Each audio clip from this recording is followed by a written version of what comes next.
Hello, YouTuber Design the Amazing Kitty. So this with another, no, not another video, but this video is going to be re-edited to remove words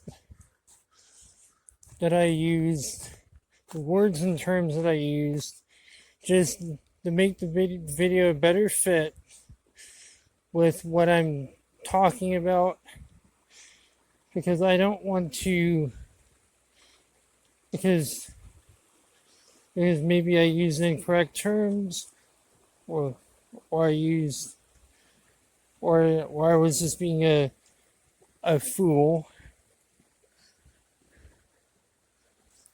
and want to rectify this.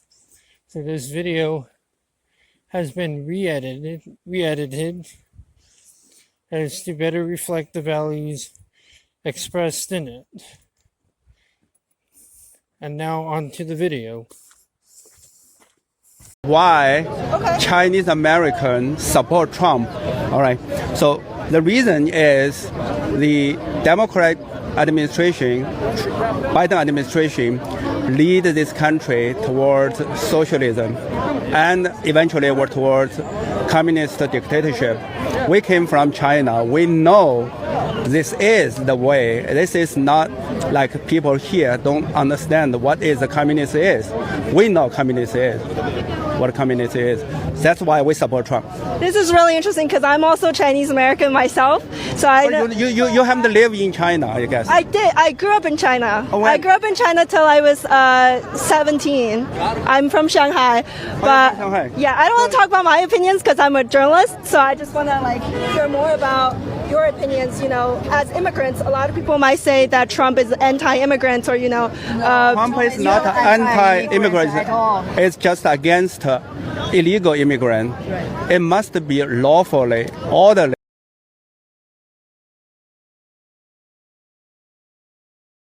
Before we start the video, I want to read two quotes, two different versions of a quote of something which Lao Tzu said. And in the beginning, those who knew the Tao did not try to enlighten others. Did not try to enlighten others, but kept it hidden. Why is it so hard to rule? Because the people are so clever. Rulers will try to use cleverness, cheat the country, those who rule.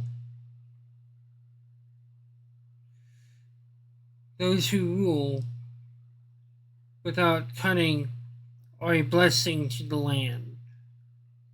These are the two alternatives.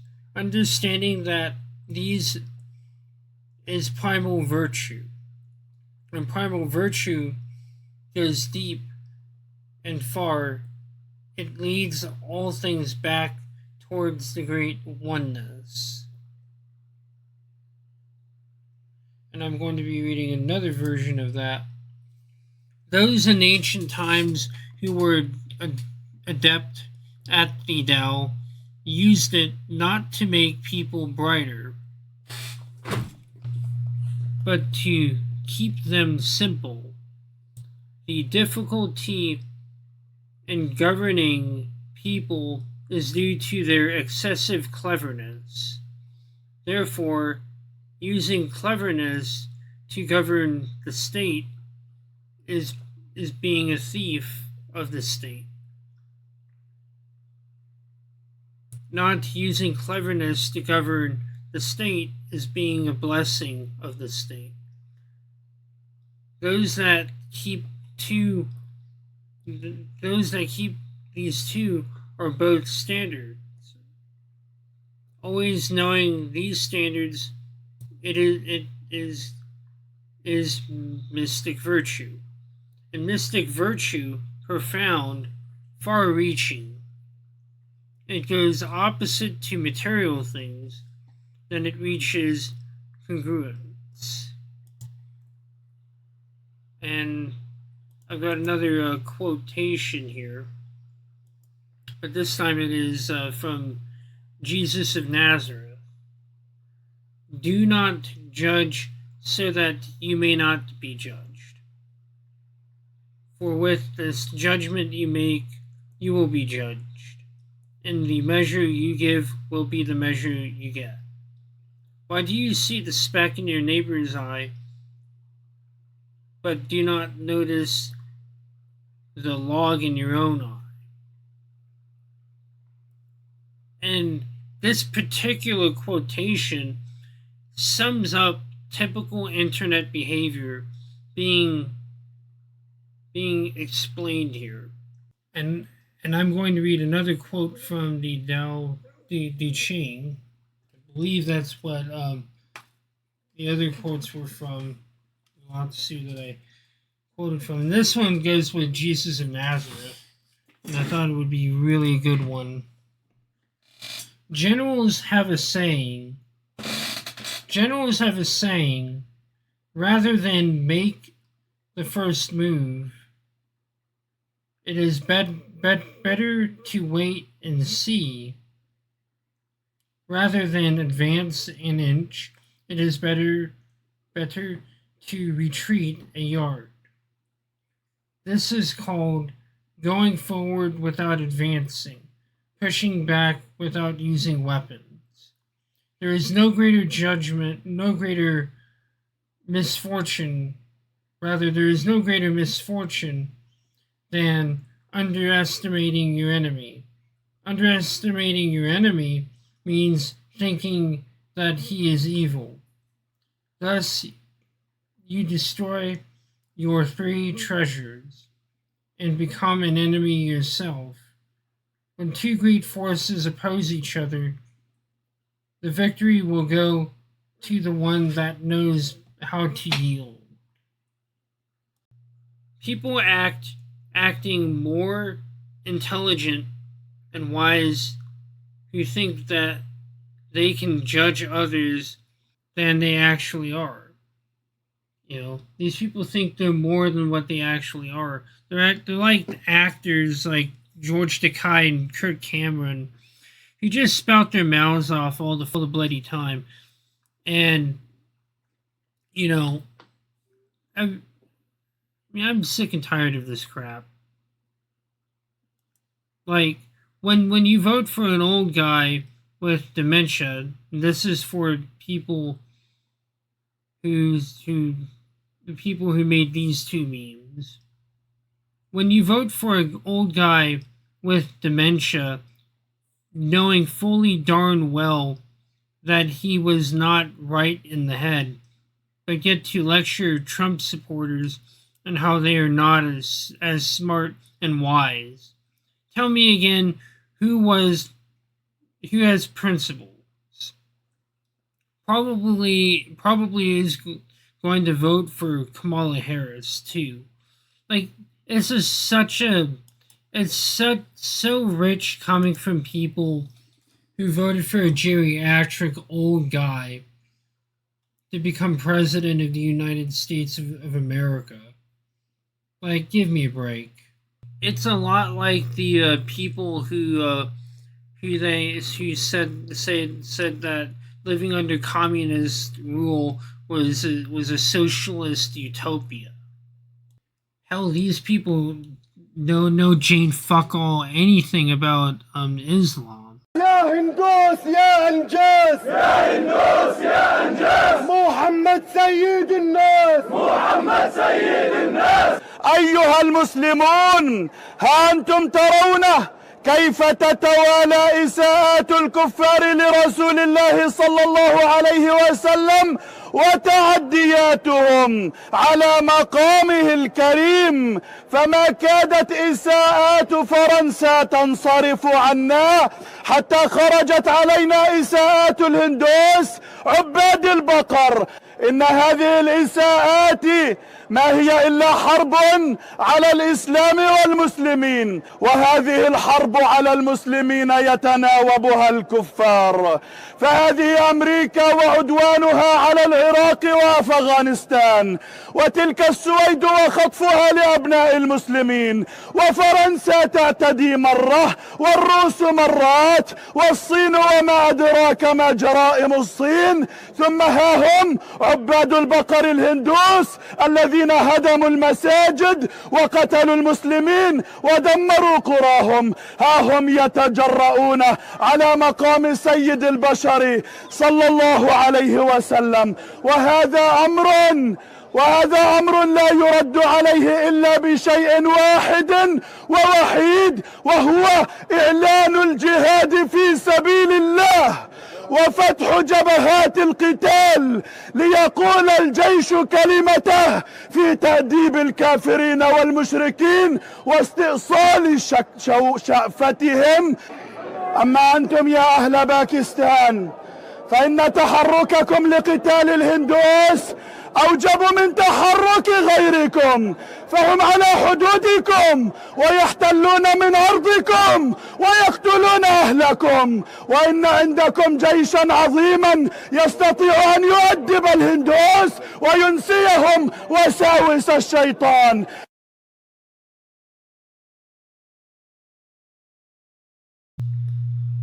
It's funny how this Muslim dude is accusing Hindus of destroying mosques, when historically it was Muslims that destroyed Hindu temples and built mosques. Let's not forget what the Muslims did to the Great Pyramid of Giza. How they removed casing stones from the Great Pyramid and the other 3 pyramids to build their mosques. Die sagen, ich will hier keine Scharia in Deutschland, das ist Schwachsinn. Jeder, der sich den Islam verändern. Du bist für authentischen Islam, so wie er ist. Jeder, der sich als Muslim bezeichnet, muss die Scharia wollen auf der ganzen Welt. Ich will. Oh, it's perfectly fine if we force our religion down your throat. But you better not ban our religion and persecute us. We're the only ones allowed to do it. Because you're the infidel, you are the heretic, you are the goddamn sinner, you must repent in the name of in the name of Muhammad, in the name of Allah. But the moment that you outlaw Islam and you close down their mosques, see how the tone of their voice changes. We demand tolerance! We demand tolerance! If and when they take control of the West, centuries down the line, they will memory hold this and say, we were always tolerant of other people's beliefs. It was that the people recognized how superior Islam was. I mean, they'll do what Christians have been doing for centuries after things like the European Enlightenment, where you have Christians say people just accepted it on their own. They didn't need to be forced out of their current beliefs. They'll just peddle this 1984 bullcrap, a memory holding bullcrap. Die Scharia in Deutschland, auf jeden Fall. Würdest du die deutsche Verfassung aushebeln, wenn du die Gelegenheit hättest? Auf jeden Fall. Okay, danke. Wie zum Beispiel? Wie könnte man jetzt aus Deutschland einen islamischen Staat machen? Wie zum Beispiel? Laut den Werken ist das so, dass man, wenn man in der Mehrheit ist, wie Sie auch erklärt haben, sind wir dafür befohlen, Deutschland einzunehmen, auf jeden Fall. Also es ist eine islamische Pflicht, auch Deutschland einzunehmen. Fall. Auf jeden Fall. Ich respektiere deine Ehrlichkeit und du bist ja gegen die Liberalen, die jetzt sagen, nein, das stimmt nicht und wir sollen hier in Frieden leben. Muslime zu sein. Warum? Es ist eine Auseinandersetzung, wir oder ihr. Entweder ihr übernimmt uns oder wir euch. Ja, auf jeden Fall. Und darum gibt es diesen liberalen Islam. Gibt es eine Unterscheidung politischer Islam und anderer Islam? Jetzt bin ich jetzt im politischen Islam, wenn ich sage, ich will die Scharia, dann... Ja. Nein, ich meine, Islam ist doch in alle Lebensbereiche. Kannst du sagen, Islam hat in Politik nichts zu tun? Gar keinen Fall. Das ist Kufr oder nicht? Natürlich. Ja. Und welche? Ich verstehe die Menschen. Manchmal, man will seine Religion beschützen und dann sagt man Sachen, die nicht stimmen. Ja, das mit dem Handabschlägen gibt's nicht, etc. Mit welchen Mitteln wollt ihr die Scharia hier installieren und einen islamischen Staat machen? Mit welchen Mitteln? Ich rede nicht von Anschlägen jetzt, zum Beispiel, wenn ich jetzt hier einen Anschlag mache, hier, wo sie gerade demonstrieren. Das ist falsch. Ich rede davon, wenn die Muslime in der Überzahl sind, dann, wenn es sein muss, mit Gewalt. Das ist es. Das ist Auf jeden es. Fall. Das ist es. Danke, dass einer ehrlich ist und das so sagt. Danke. Das du ist es. bestätigst Ich habe genau so gedacht, das. 30 Jahre lang habe ich so gedacht wie du. Ich habe immer einer meiner Slogans in den Moscheen. Ich habe Unterricht in Moscheen gegeben. Ich habe 2 Moscheen in Berlin mitgegründet. Ich habe immer gesagt, Deutschland verdient eine satte Islamisierung. Und ich habe immer gesagt, du weißt ganz genau, dass die Scharia bedeutet vieles. Scharia bedeutet die Regelung, wie du betest, wie du fastest, wie du zur Hajj gehst und so weiter und so fort. Die Scharia ist in jeder Moschee lebendig. I bet you not every Muslim agrees. I bet you not every Muslim would oppress people. In fact, most of them, like a lot of us, want to be left alone. But for let's say Christians, they want their culture to be supreme. I mean, that's normal. That's normal. Doesn't mean that I agree with it. In fact, I wouldn't. In fact, you don't need to do that. And you don't need to force your beliefs on people.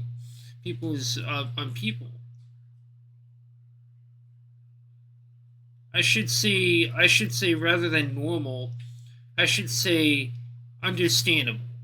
That's the word I'm gonna use. Understandable.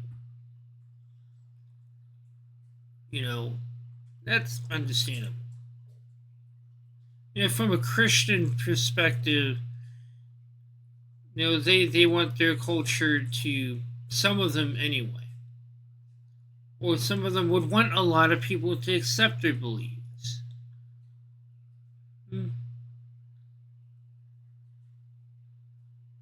Others want to force it on people. And then really it's the ones that force this stuff on people that I don't like. It's the people that want to force their beliefs upon other people I don't like. And I really have a problem with that. And I don't know if every Muslim, like with every Christian, would probably force it upon people. I personally disdain Sharia law. As much as I disdain, like, the Christians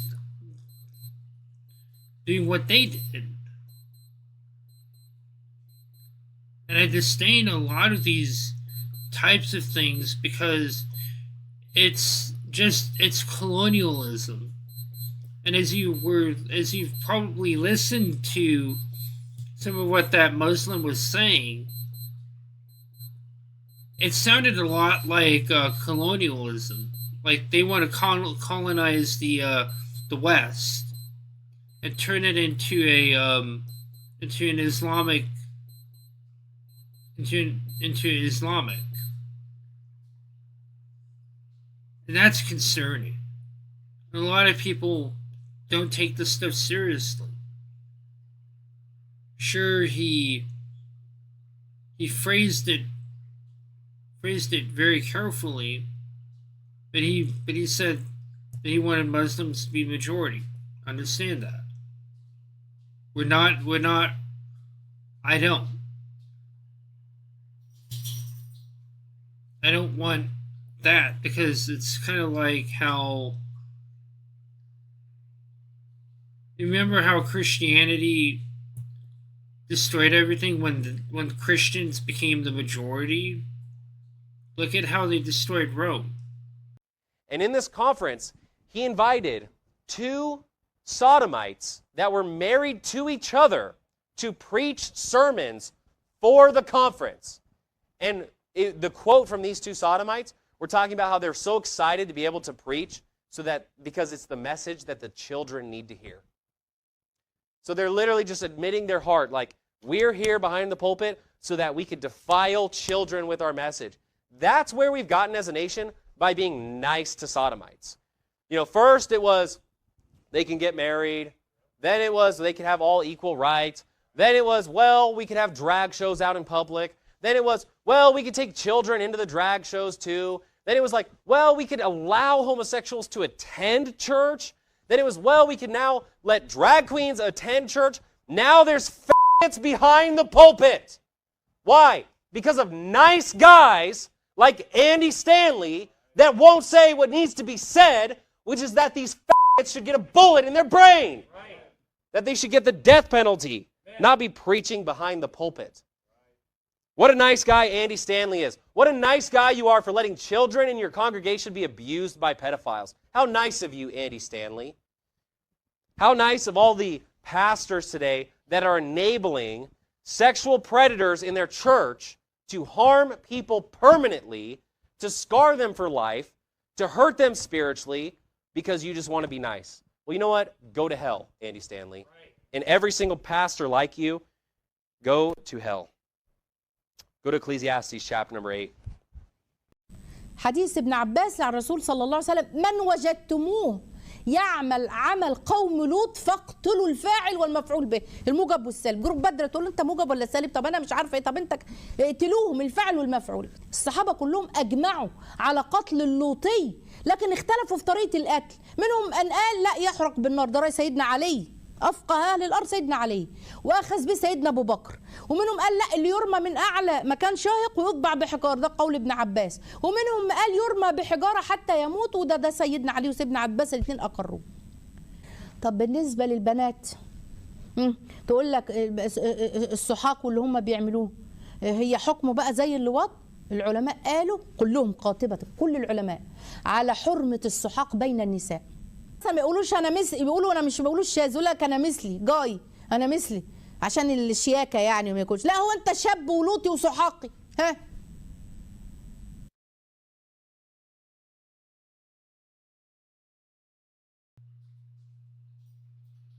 This is history repeating itself. This is history repeating itself, and I would take note of what's going on right now. And I would actually heed the warning of the Romans. Because if we allow this to happen, they will destroy the West. And they will have to understand that we will not tolerate them forcing their beliefs down our throats. And the ironic thing is, it may even take intolerance on our part. Intolerance that's quite deserving, because they want to push the issue. They want to push their culture on us. And we're like, no. No, no, no. We're not going to budge. And we're not going to yield. There are times when you mustn't yield. When you must say no. And you must hard no. And not budge. This is one of those times. If they are to be in the West, they have to understand that it is our culture, just like it is with their culture in the Middle East. I mean, why do you think I would never want to go to the Middle East? Because they run the majority. And I feel that I would disrespect their culture by and large. That's a fear that I have. And so I'm not even going to ask those. I'm going to demand those. I'm not just going to demand it, I'm going to force it. Like, if you're Muslim and you're coming to the United States of America, we have this thing called the separation of church and state. We have this thing called the separation of church and state.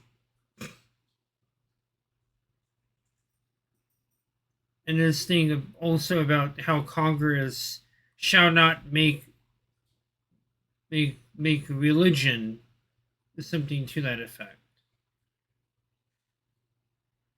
Those rules exist for a reason, and it is to make it fair for everyone else. If you don't respect that, go back to your country. Make Sharia law there. Try to do it here.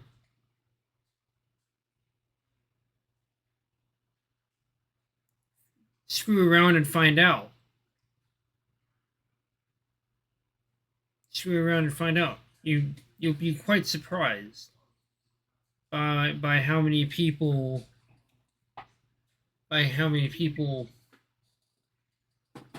have guns in this country. But that's probably eventually going to not be the case if government continues to erode our freedoms, rights, and liberties as it has. And we won't have a way of defending against either the Christian fascists and the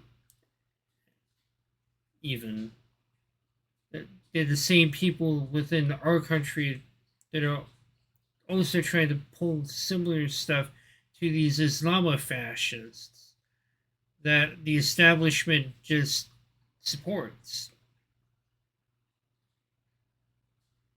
I guess that whole religious fascist theocratic stuff is very common these days.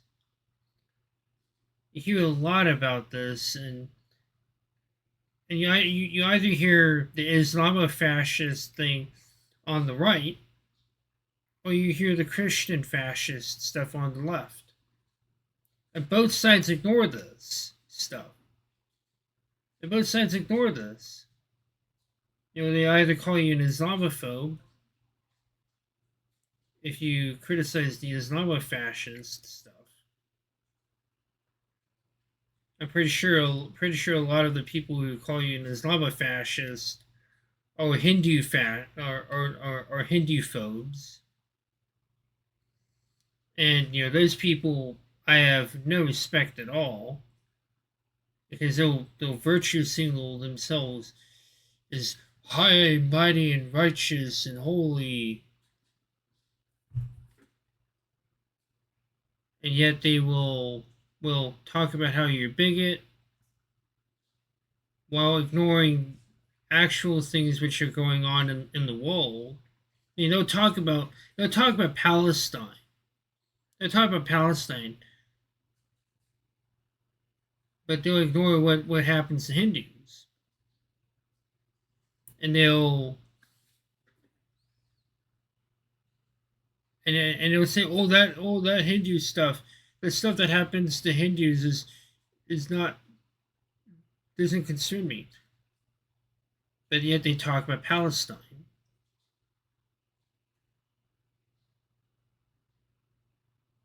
Yeah, utter hypocrisy. Utter lunacy. Here's the thing. Is America becoming a pagan nation?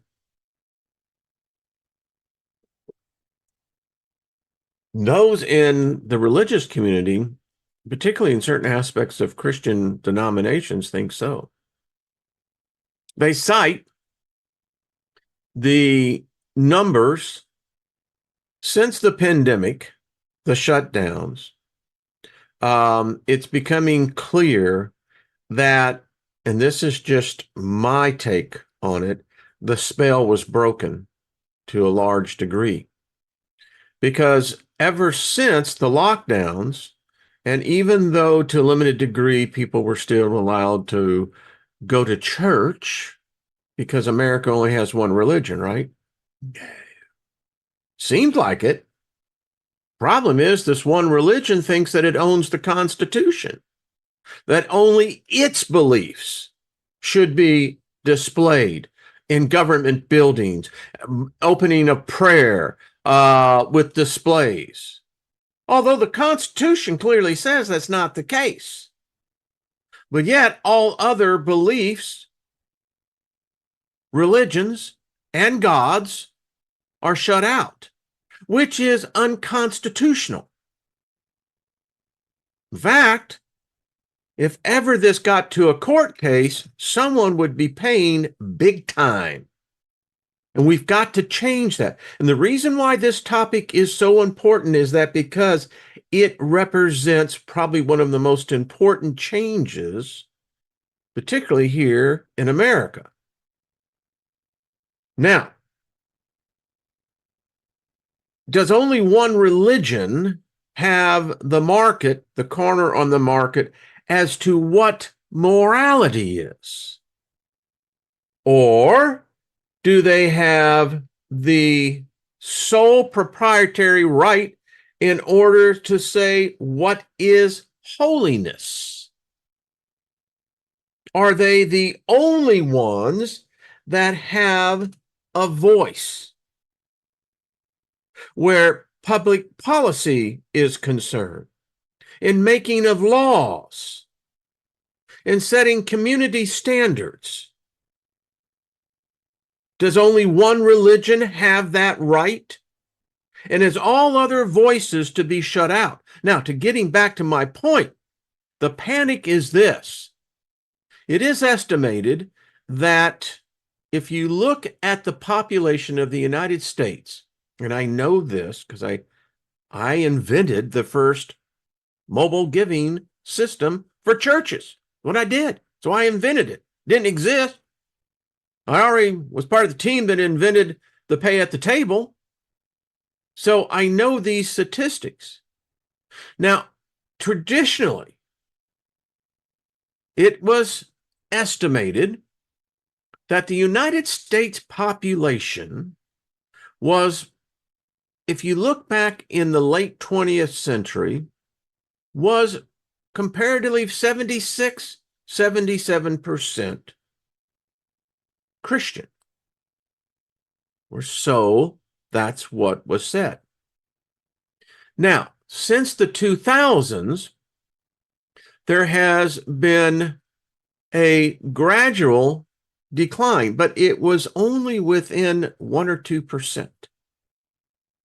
There was a brief period in the teens where there was an uptick at the very early, and then boom, the pandemic came. Now that came at a bad time because there was something that happened. Starting about 2010 and crescendoing into about 2013, there was a fundamental shift with many of those who identified themselves as Christian right or Christian left. Odd that you would have, but anyway. Then the lockdowns. And I contend was that because there wasn't the coven coming together, and when the spell was spoken, the benediction, the invocation, that spell was broken, and a lot of people never returned back to the church. They left. They didn't leave in thousands. It's now showing they left in millions. Now, this represents a fundamental threat to a power structure that has been so entrenched and in place illegally, I contend. United States is not a Christian nation, never has been. The truth be told, we are a pagan nation. Now, those millions that are leaving, many of them find themselves coming right here. They are spiritual by nature. We all seek that out. That's why we sought out particular religious beliefs. We were drawn that. We're spiritual beings. And we are naturally drawn to that where we came from. The spirit realm, however you want to define it. But those millions, and I read more churches declared bankruptcy last year than in any one year.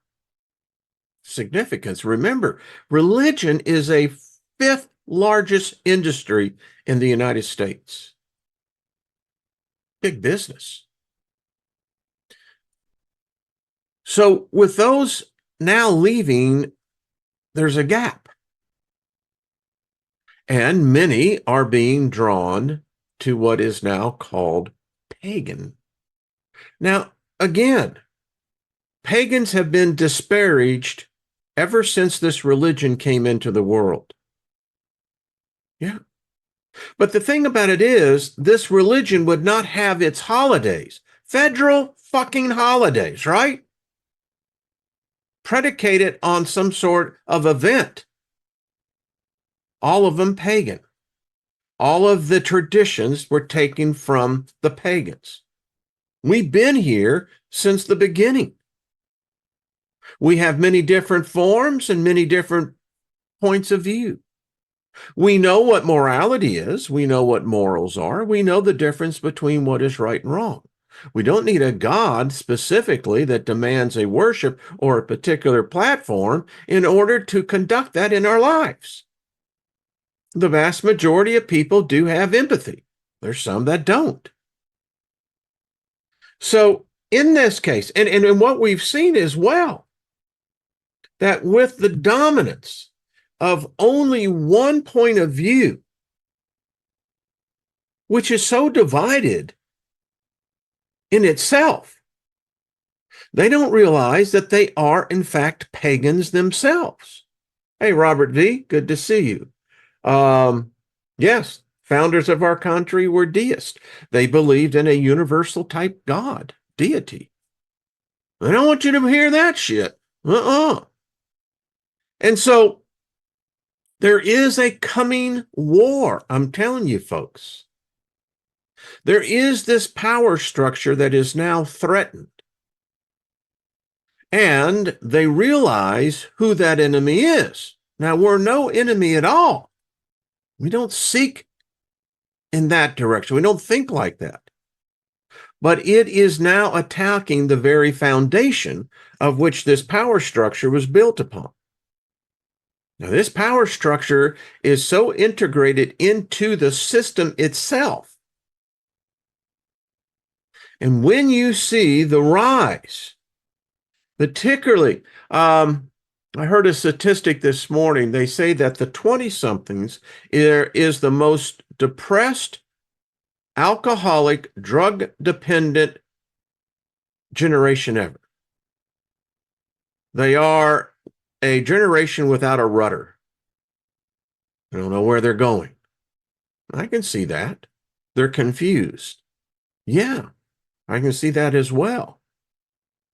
Because they're getting the blunt end of all this. Many of us who were involved in these thought forms and have been, I'd say, fortunate, privileged enough to live those days, because those days do represent, in some degree, wisdom. That's the one disadvantage about youth. Youth doesn't really fully grasp or understand wisdom. They're still assimilating experience. And experience leads to knowledge, and knowledge and then goes forth. So I can dig that. And if I was a 20-something, I always think of Brandon. And there's others. I think of Ryder, so many others I think Ryder's 29. They're seeing this. And so they're being hit with the blunt force of some paradigm shifts, big time. Because when one God is threatened to be replaced by another or others, that's a shakeup.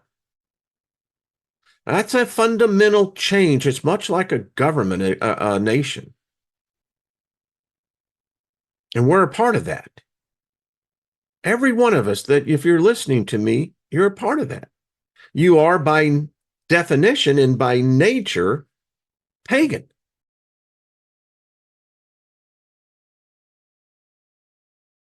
People who will vote for like the people who vote for like you have Jimmy Carter. Jimmy Carter, in my eyes, is mediocre. Was mediocre compared to Reagan. Reagan was better, but not great. Eisenhower and John F. Kennedy are great leaders, but our great leaders were taken away from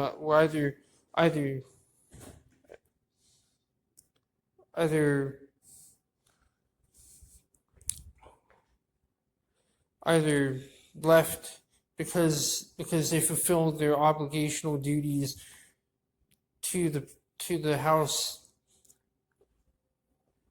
of the presidency, or they were taken away from us when they very early. And like in the case of Bobby Kennedy, also were assassinated. And our great leaders have long passed. I look at Donald Trump as a better leader, akin to Reagan. But my problem with Donald Trump is that Donald Trump is not great. Better is not great. We need to do better than better. We need to excel for excellence rather than have the better than mediocrity. Because that's still mediocrity. That's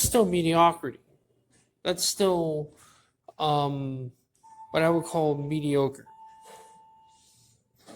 And a lot of people will just look at that and they'll judge that as a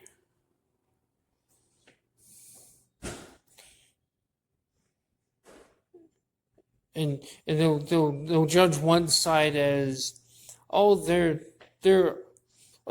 side has no morals. That side is immoral. But they will fail to recognize that they'll fail to recognize that their side is also immoral.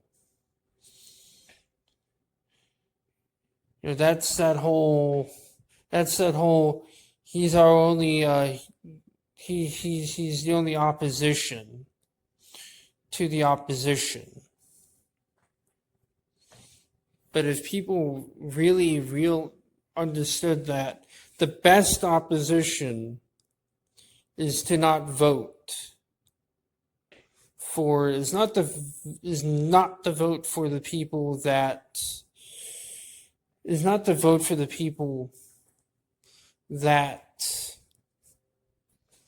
are mere opposition. Like the truest opposition is if you don't like any of the candidates, don't vote for any of them. Don't vote for any of them at all, because it is far better to stand by your principles than to virtue signal that you have principles, and to put the other guy down and preach that you're this high, mighty, virtuous person, that you're this righteous, holy, sacred, honoring person, when you're really none of those, or you're not as principled as you think you are, but love to make yourself look like that. You know, that's the thing that I've learned about American politics that a lot of people don't really think about. A lot of American politics, particularly, a lot of people don't really think about this, and they assume that they just assume that, and they just have, or just any or any like this isn't just politics. This is also just the internet in general. Like the internet in general, you have people who love to sound all righteous, like the sound all righteous, all holy, all principled. Yeah, like a lot of the people going after like lolicons and otaku, calling them pedophiles, while actual pedophiles and rapists in Bangladesh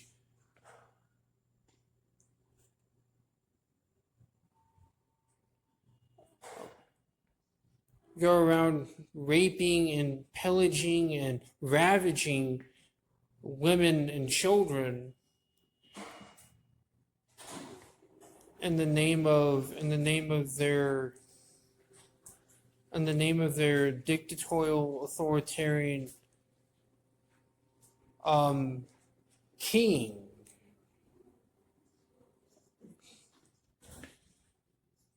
And you know who I'm talking about.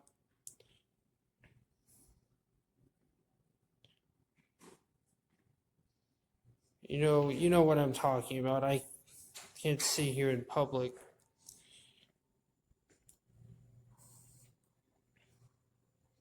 But you know what's been going on in Bangladesh if you've been following that, like I've been following that lately.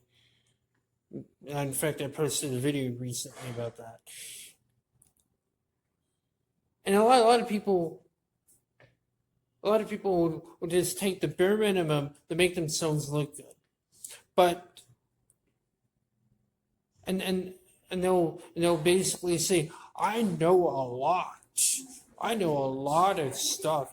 I'm this cunning, clever person. But you know what happens? You know what happens to clever people? People who think that they know so much, and they preach at you how you're dumb, stupid, little hillbilly hick. Yet it's the hillbilly hicks who know the land better than they do, which makes them wiser than the bachelor degree holding imbecile. The things that the little that they know makes them more than qualified to preach at people but how dumb and stupid they are because they grew up in the Bible Belt. And I'm not saying that everyone in the Bible Belt, obviously not everyone in the Bible Belt is a dumb fool. There's many kinds of fools, and a lot of people a lot of people assume that that there's only one type of fool. There's a lot of different kinds of fools. And people may not be the most educated or intelligent, but they're educated on life's simple necessities. If you pride yourself on your intelligence but neglect life's necessities, you're a fool. You are a fool.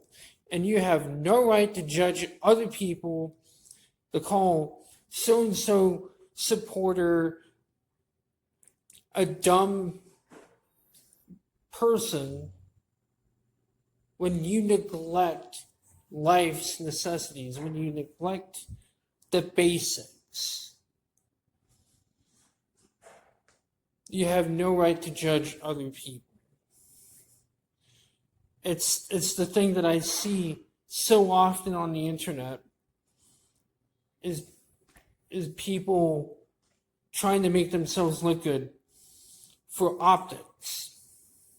And I've been in the whole otaku space for years, seeing all these people criticize me, call me a pedophile. Not me specifically, but just a generalized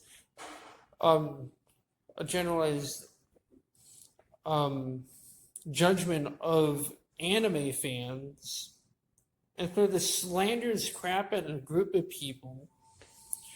They just throw the slanderous crap at people. You know how it makes me feel? It used to enrage me, but then I figured, that's what they want. That's what these people want, because it makes them look good. And the last thing you want to do is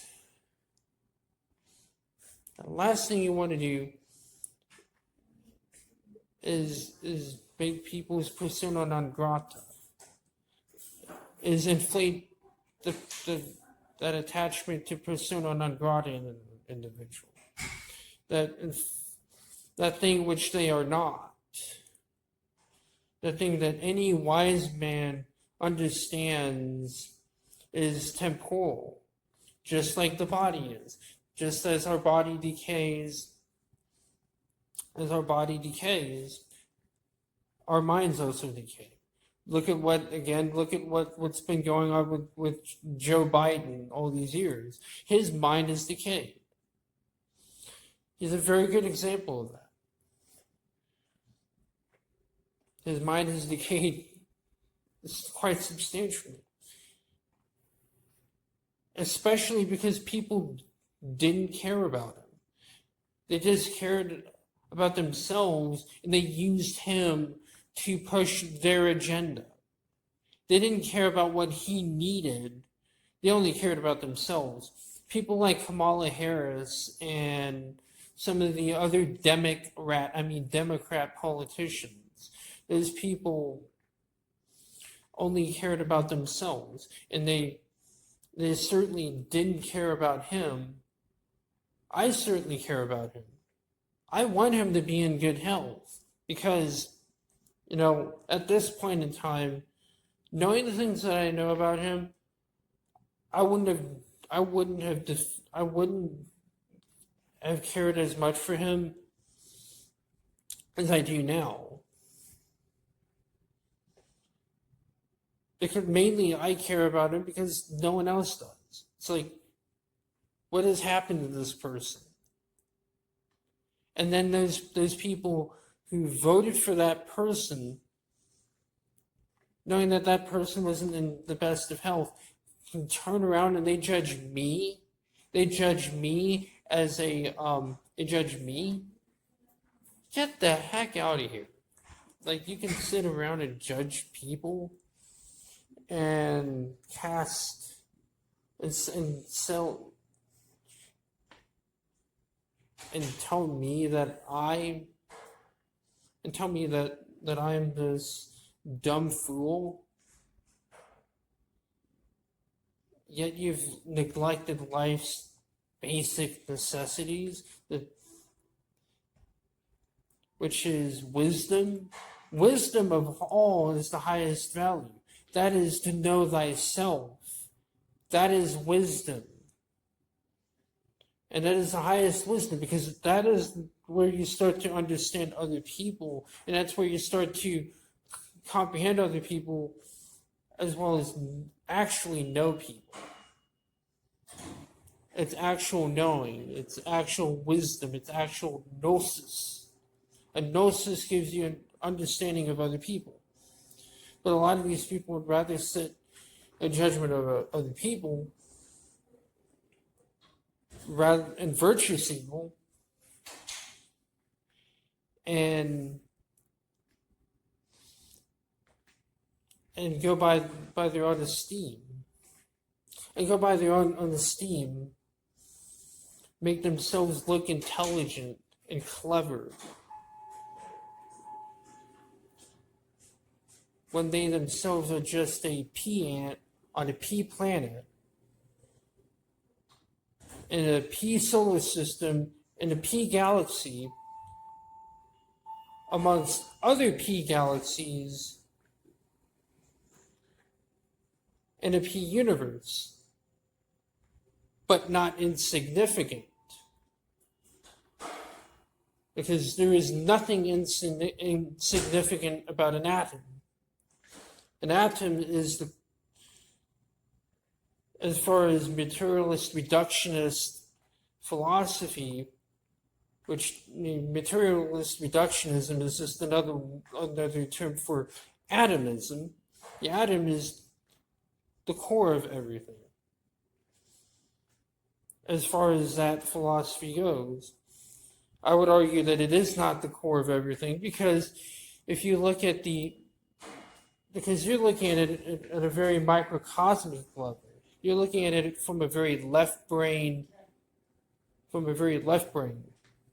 not looking at mentality. You're not looking at it from a right brain mentality, which the right brain cannot understand the minute details, but it understands the whole.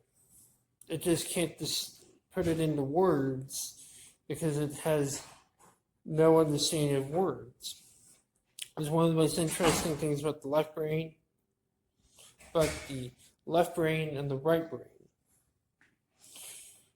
And that a lot of these materialist reductionists think in left brain, i.e. atomists, that believe that that persona non grata persona is all, and the body is all that there is. They believe that eating and sex are the highest that life can offer. It's not true. There's more to life than those things. But a lot of people think that there is.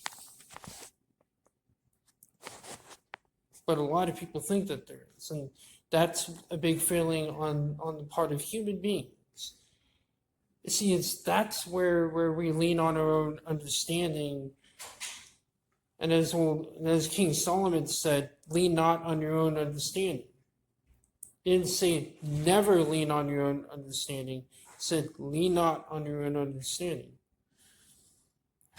Don't always do that, because your own understanding is from the place of like your own cleverness. It's from the place of cleverness and intelligence. And true intelligence is not to be found in our ability to con other people. It is to be found in our ability to understand wisdom and to apply wisdom in our own lives, rather than the seeking of gratification, of praise, which is ludicrous. It's dumb. We celebrate all these celebrities that love to go on the internet, think that they're more than what they actually are. That's that same thing that the internet is known for. It's that same thing that we see time and time again amongst people on social media in particular. We see this mentality of I think I'm better than that. I think I'm I'm better than everyone else. There is no humility. There is no humility in these in people anymore. There's only gratification of the senses and gratification of the persona. And you see a lot of that in today's world. A lot of that whole mentality in this world that a lot of people don't do. A lot of people don't think they think of themselves less in reality than what they actually are. By thinking of this persona and this body as more than what they actually are, you think of yourself less than you would actually if you thought of these things as less. And that there's something more than all this. There's, like as one would put it, there's something behind all this. There's something behind all this. I don't know what it is. I don't fully comprehend it because I don't think you can ever fully comprehend it. If you say you fully comprehend it, you're a fool. You're a fool. And you're delusional. Avidya is as the Hindus would say in Sanskrit, advidya, which means ignorance or delusion, which is the opposite of vidya, which is clarity and or wisdom. It is a window for which you can see out clearly. Government has continually used the idea of duality against you, continually controlling you through measures of divide and conquer. Some examples are race, color, sexual orientation, political views, and class. Using the Republican-Democrat analogy, government has kept you arguing among yourselves all the while they continued their plans, giving you more of the same each time one is chosen into office. And to make the situation worse, they bunch a complete set of separate issues into one bucket and call them, for example, the Republican ticket or the Democratic ticket. And I would argue that 99% of you find at least one or more issues that you agree to that are on the other ticket. So what is actually created is a sense of cognitive dissonance, and that no matter what ticket you vote, you have to feel bad that some things were not addressed by your party. Now, I've heard this before. And I'll basically tell you what I've heard before. People say, look, I will be brutally honest. I don't want to vote for Biden either at this point, but this is literally the lesser of two evils, and I am not a fool.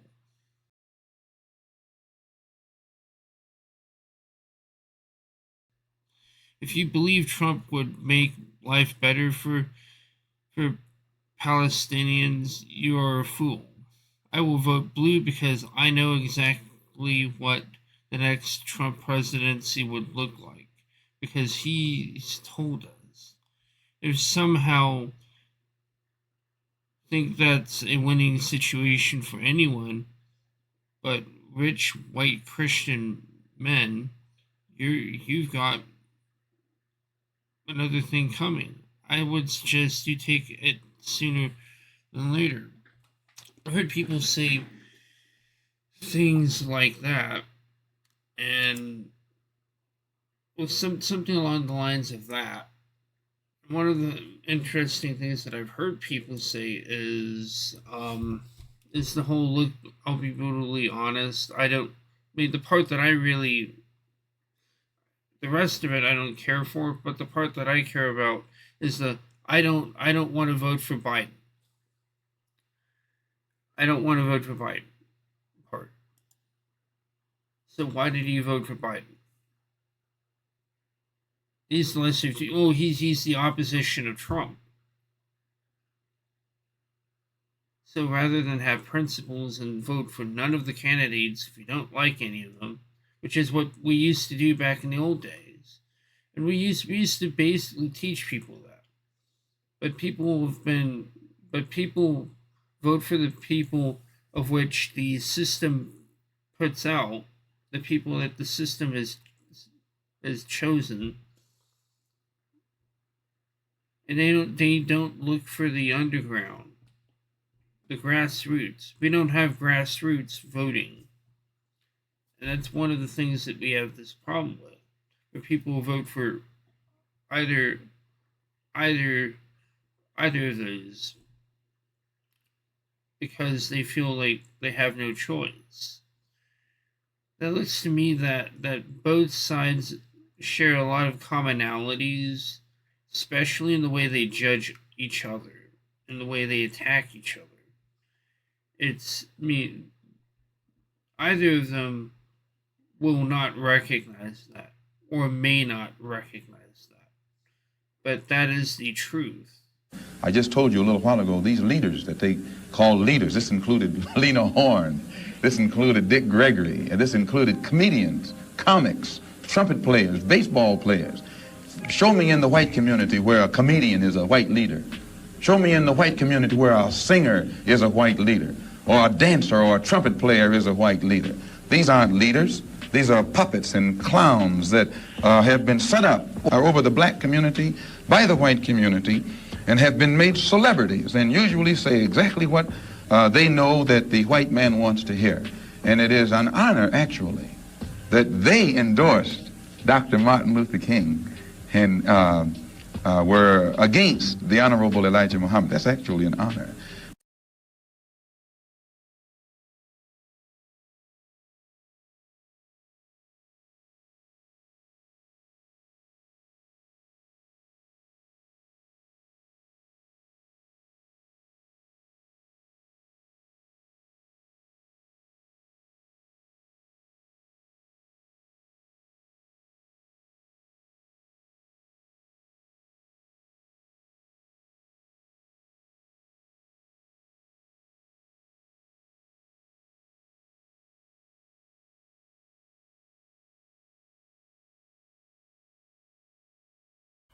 I would just like to know what you can say to reassure us that this election will not be rigged or stolen. There is no serious person out there who would suggest somehow that you could even rig America's elections. I come from Chicago, so I want to be honest. It's not as if it's just Republicans who have monkeyed around with elections in the past. Sometimes Democrats have too. You know, whenever people are in power, they have this tendency to try to, tilt things in their direction. There's no evidence that that has happened in the past. Instances of significant voter fraud are not to be found. That's why we've got to have I believe, a voting rights division in the Justice Department that is nonpartisan. Are important. That's why we need paper trails on these new electronic machines so that you actually have something that you can hang on to after you've punched that letter. Make sure that it hasn't been hacked into. Well, I tell you what, it helps in Ohio that we got Democrats in charge of the machines. I'd advise Mr. Trump to stop whining. I would ask, if we know how the black man is controlled, I would ask, how is the white man controlled? They put before us Donald Trump, You vote for Donald Trump, you're voting for America first. And then you have people like Kamala Harris. Oh, you vote for me, you're voting for liberal values. And democratic principles. That the rule of the majority versus the rule of the minority. So freedom-seeking people are a minority in this country. And those are the true liberals in my book. Those are the true liberals, the ones that recognize the inherent faults of liberalism, and recognize that democratic principles are not something that we should solely rely upon. They recognize that we need like Republican principles, or the principles of representative government under a constitutional government. I mean, that's a minority. But what gets sold to that minority is this one person, John McCain. This is not Die Hard. We get sold John McCain versus Barack Obama.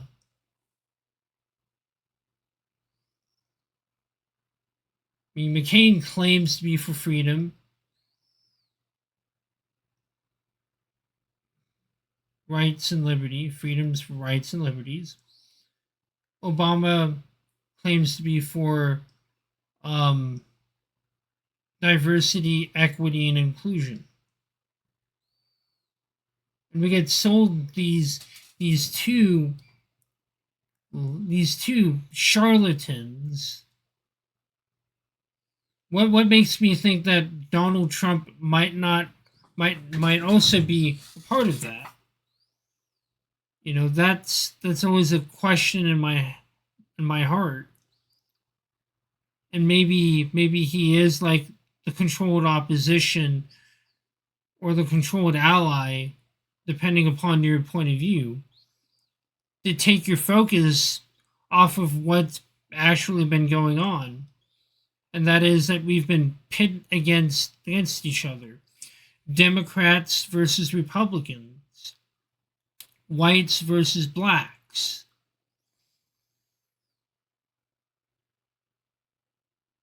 Trans versus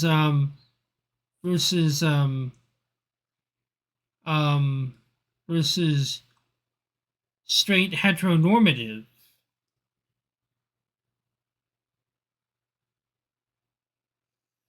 And all this stuff that goes on.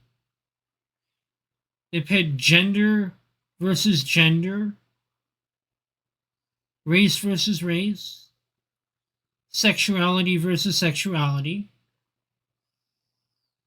And they get us all to judge each other unfairly and unrightly.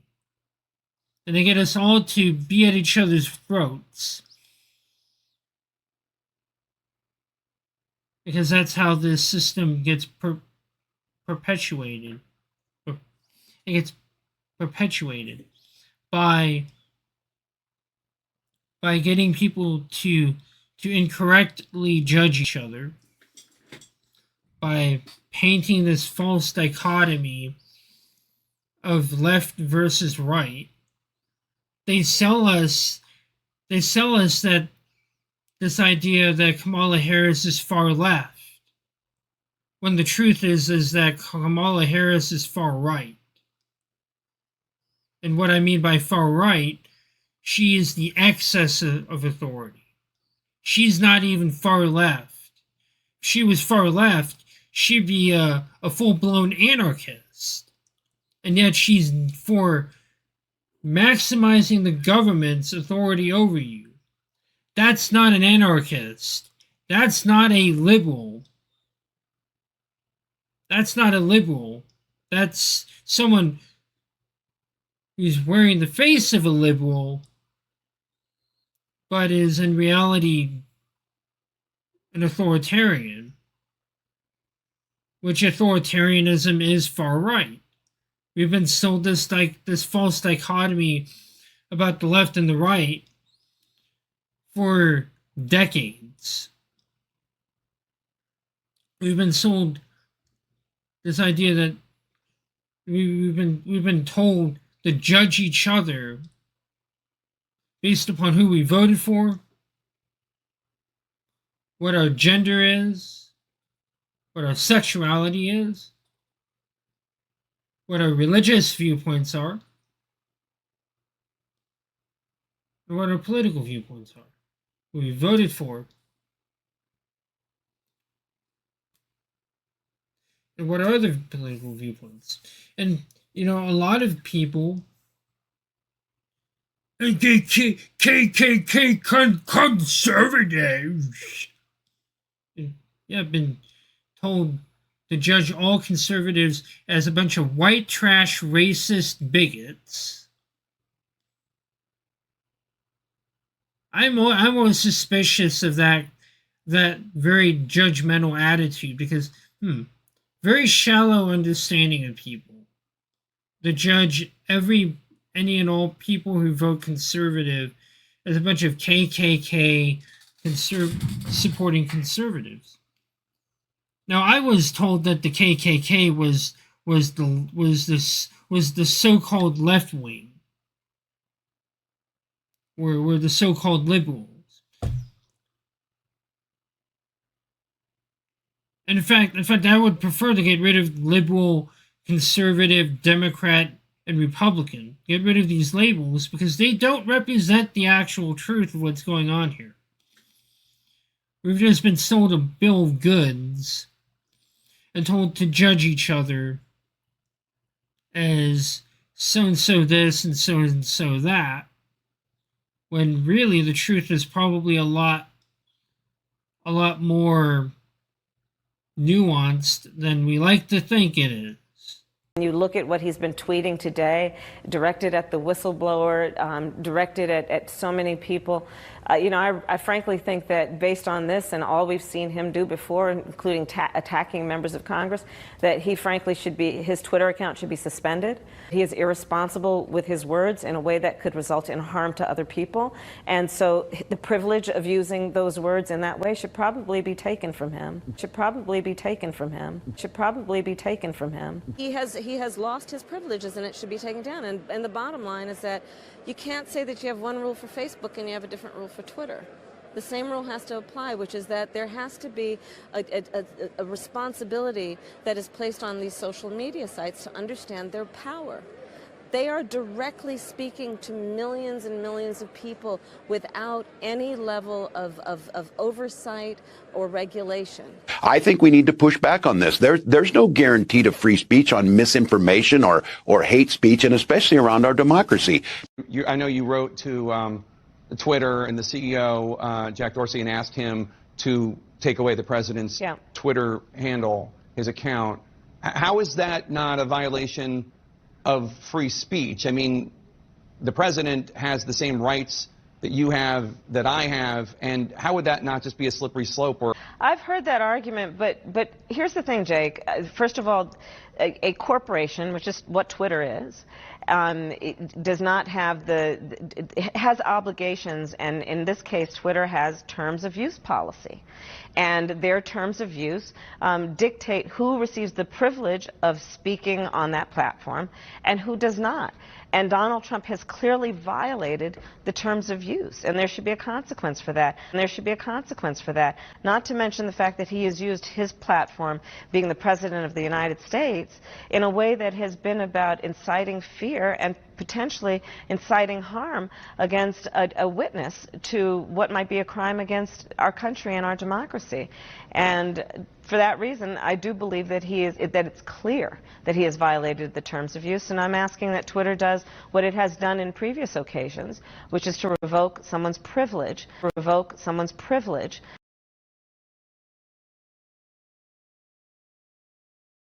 He has lost his privileges and it should be taken down. And the bottom line is that you can't say that you have one rule for Facebook and you have a different rule for Twitter. The same rule has to apply, which is that there has to be a responsibility that is placed on these social media sites to understand their power. They are directly speaking to millions and millions of people without any level of oversight or regulation. And that has to stop. And will put the Department of Justice of the United States back in the business of justice. We will double the Civil Rights Division and direct law enforcement to counter this extremism. We will hold social media platforms accountable for the hate infiltrating their platforms because they have a responsibility to help fight against this threat to our democracy. And if you profit off of hate, if you act as a megaphone for misinformation or cyber warfare, if you don't police your platforms, we are going to hold you accountable as a community.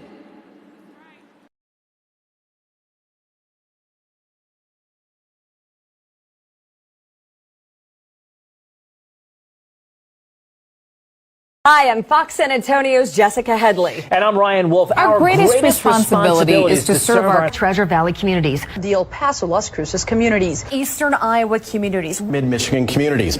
We are extremely proud of the quality, balanced journalism that CBS 4 News produces. But we are concerned about troubling trend of irresponsible, one-sided news stories plaguing our country. The sharing of biased and false news has become all too common on social media. More alarming, some media outlets publish these same fake stories without checking facts first. The sharing of biased and false news has become all too common on social media. More alarming, some media outlets publish these stories simply aren't true without checking facts first. Unfortunately, some members of the media use their platforms to push their own personal bias and agenda to control exactly what people think. And this is extremely dangerous to our democracy. This is extremely dangerous to our democracy. This is extremely dangerous to our democracy. This is extremely dangerous to our democracy. This is extremely dangerous to our democracy. This is extremely dangerous to our democracy. This is extremely dangerous to our democracy. This is extremely dangerous to our democracy. This is extremely dangerous to our democracy. This is extremely dangerous to our democracy. This is extremely dangerous to our democracy. This is extremely dangerous to our democracy. This is extremely dangerous to our democracy. This is extremely dangerous to our democracy. This is extremely dangerous to our democracy. This is extremely dangerous to our democracy.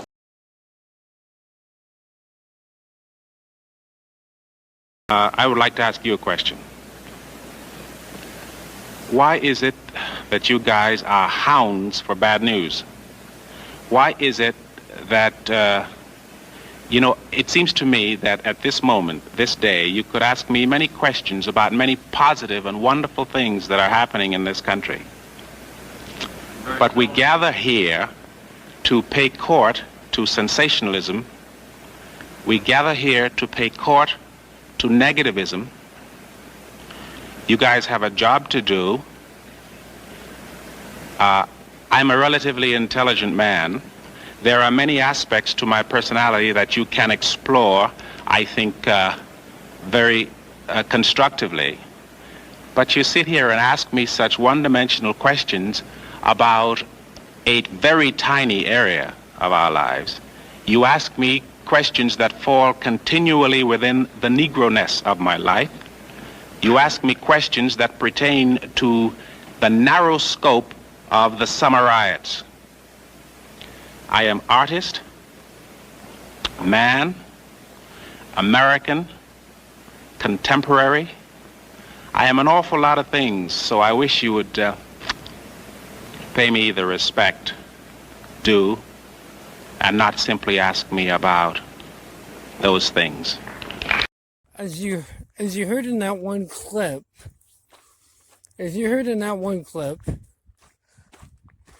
of that gentleman saying that the news media loves to glorify and glamorize and sensationalize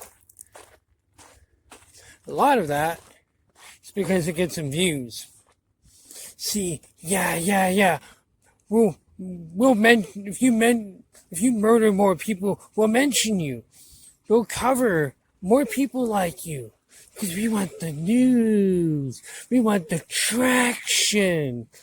And we want to make everything about race, sex, politics, and religion. We want to divide the American people. We want them focusing on each other. We want a civil war in our in America. Because it means if we win, we get to control the narrative. And we can wipe all you people we disagree with off the face of the earth. You know?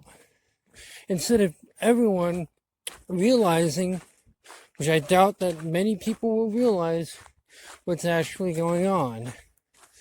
You know, I bet you a lot of people will not realize a lot of what's been going on in this country. And so I'm going to put a clip in here of Morgan Freeman talking about race, since that gentleman also brought up that little subject about race, about them being so focused on race. And it's kind of it's wise words from Mr. Freeman, Mr. Morgan Freeman, hearing him actually say those things. I agree with him wholeheartedly in what he had to say. Black History Month you find ridiculous. Why? You're going to relegate my history to a month? Oh, come on. What do you do with yours? Which month is White History Month? No, come on, tell me. Well, I'm Jewish. Okay, which month is Jewish History Month? There isn't one. Oh, why not? Yeah. Do you want one? No. I don't either. I don't want a Black History Month. Black history is American history. How are we going to get rid of racism? Stop talking about it. I'm going to stop calling you a white man. Yeah.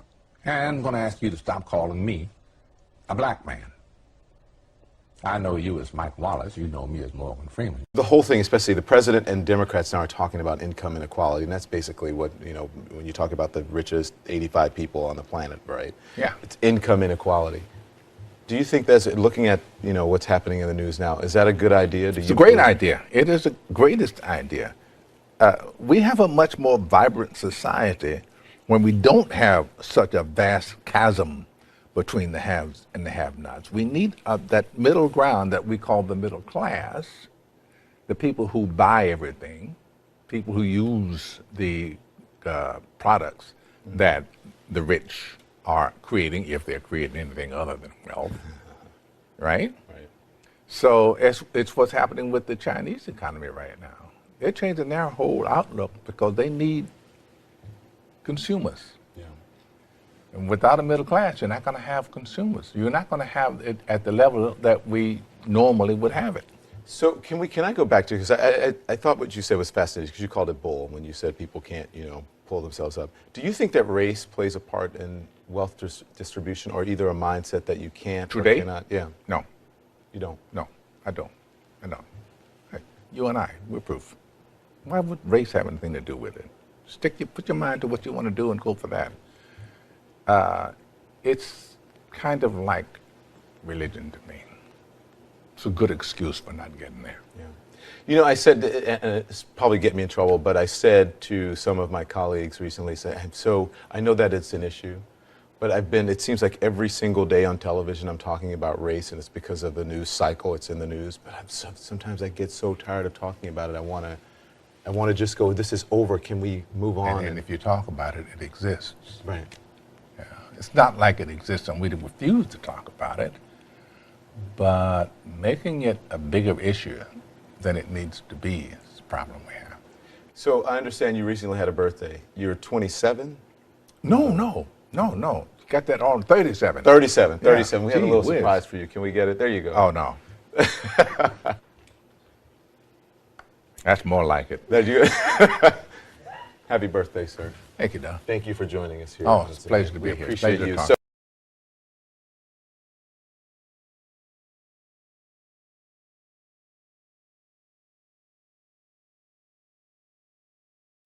The bottom line is your pocket.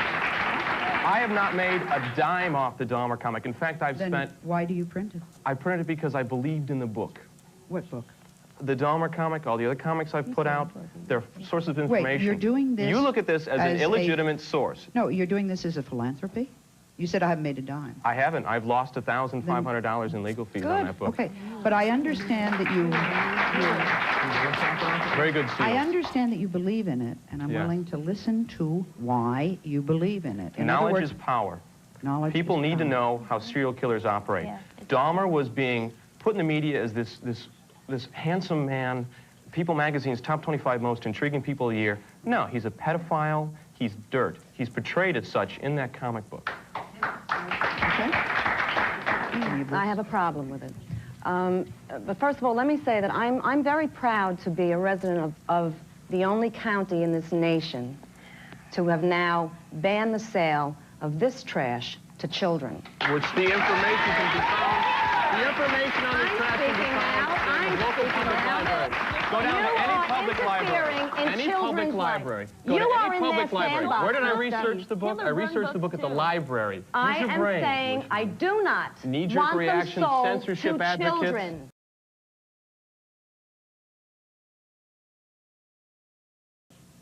My I'm books not aren't into sold to children. censorship. These serial killer cards aren't sold to children. They're not going to be in Nassau County. I've got you. They're not going to be sold to anybody.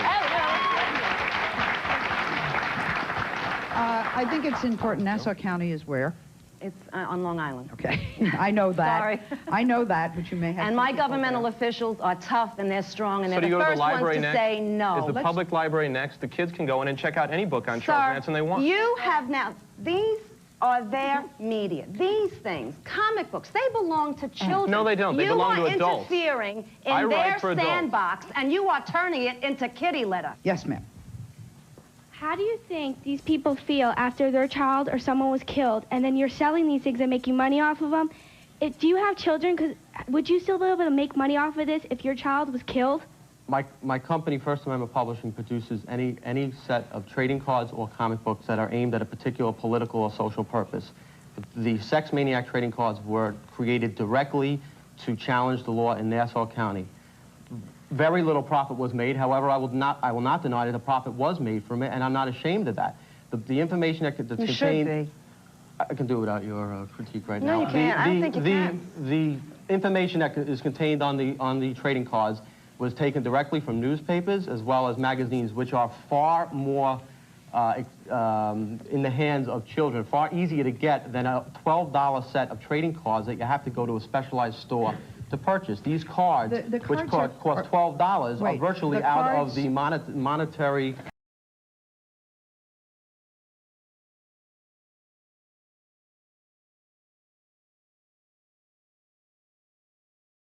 Can I ask you a acceptance question? for children. The cards are called sex maniacs, but not serial killers or Oh, something? no, there are I'm a little serial confused. killers included in the set.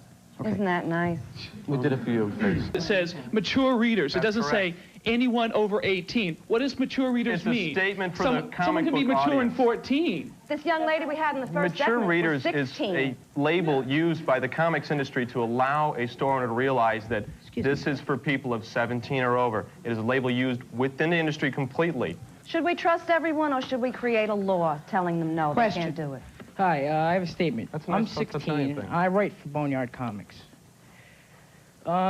Basically, is Grace Ann. Yes. Why don't you go after the media? Why don't you go after the other things? Why just comics? Comics aren't just for adults. Sir, Comics are for everybody. Children. I'm just saying no to children. No. And you can hear those same arguments that Hitler made for the reasons why he did the things that he did. And it's really interesting to hear, indeed. Even if it were commie bastardry, I would not censor it.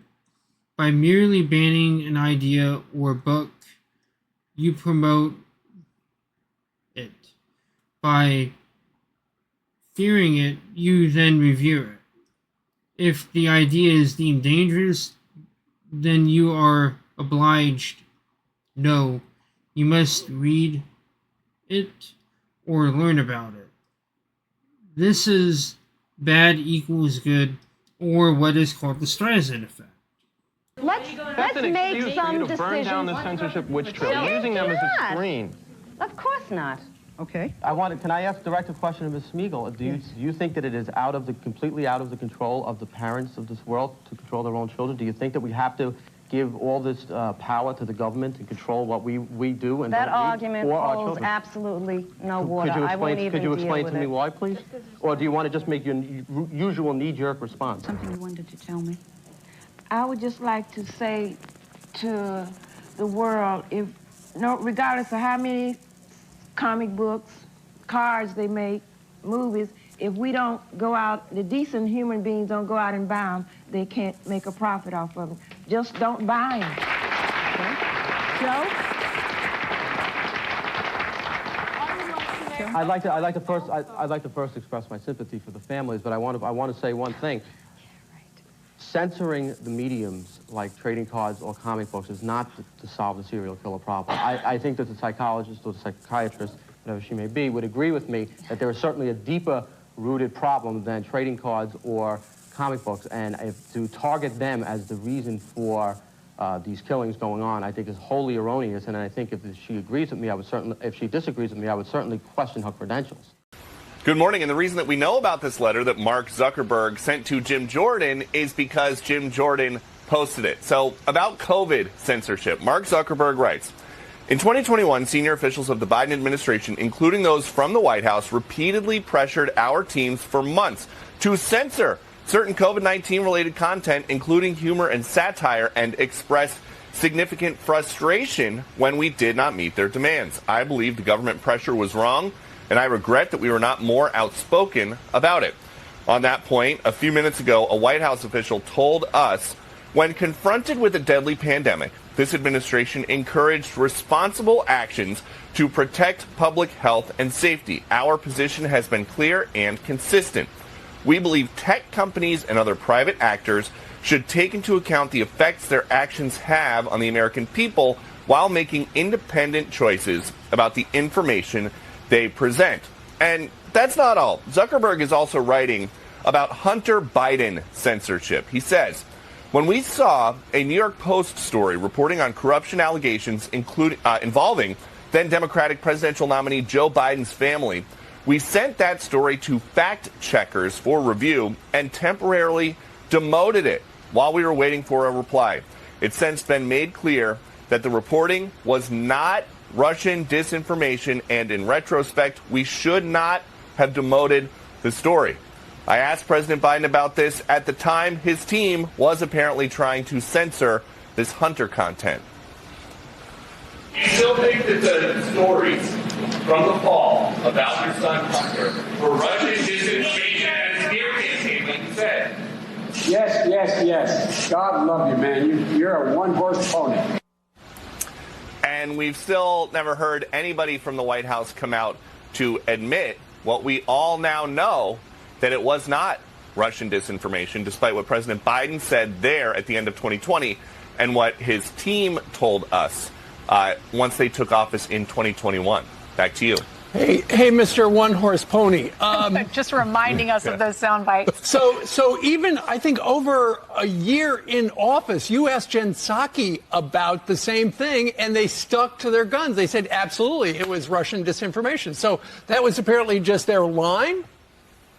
Yes, and they continued to treat that letter that was signed by a couple dozen former intel agents who were talking about their opinions of Russian disinformation. That remained the gospel here. And again, we know that this is not Russian disinformation, but we've never actually heard anybody correct that the way that Mark Zuckerberg did with this letter. Right. Thanks so much, Peter.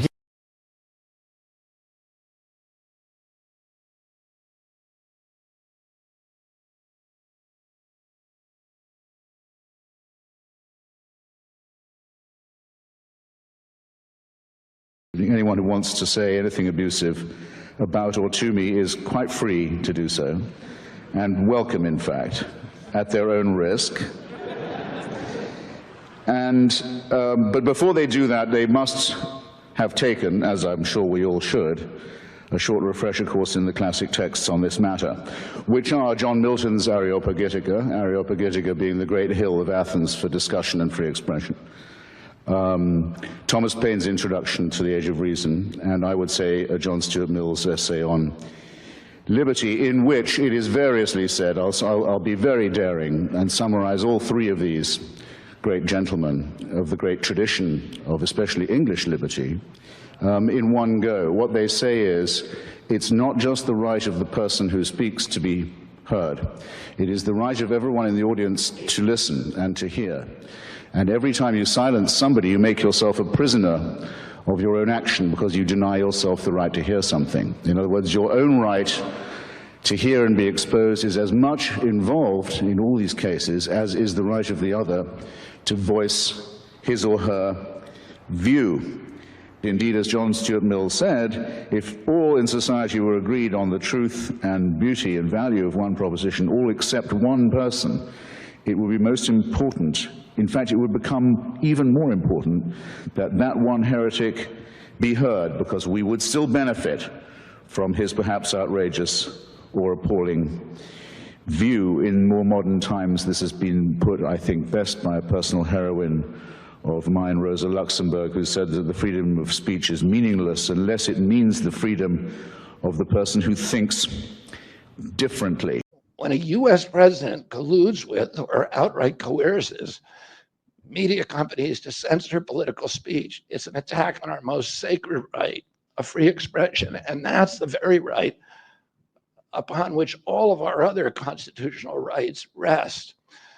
President Biden mocked Vladimir Putin's 88% landslide in the Russian elections, observing that Putin and his party controlled the Russian press and that Putin prevented serious opponents from appearing on the ballot. But here in America, the DNC also prevented opponents from appearing on the ballot. And our television networks expose themselves as Democratic Party organs. Over the course of more than a year, in a campaign where my poll numbers reached at times in the high 20s, the DNC-aligned mainstream media networks maintain a near perfect embargo on interviews with me. During his 10-month presidential campaign in 1992, Ross Perot gave 34 interviews on mainstream networks. In contrast, during the 16 months since I declared, ABC, NBC, CBS, MSNBC, and CNN combined gave only 2 live interviews from me. Those networks instead ran a continuous deluge of hit pieces with inaccurate, often vile, pejoratives and defamatory smears. Some of those same networks and colluded with the DNC to keep me off the debate stage. Representatives of those networks are in this room right now, and I'll just take a moment to ask you to consider the many ways that your institutions have abdicated this really sacred responsibility, the duty of a free press to safeguard democracy and to challenge always the party in power. Instead of maintaining that posture of fear, skepticism toward authority, your institutions have made themselves government mouthpieces and stenographers for the organs of power.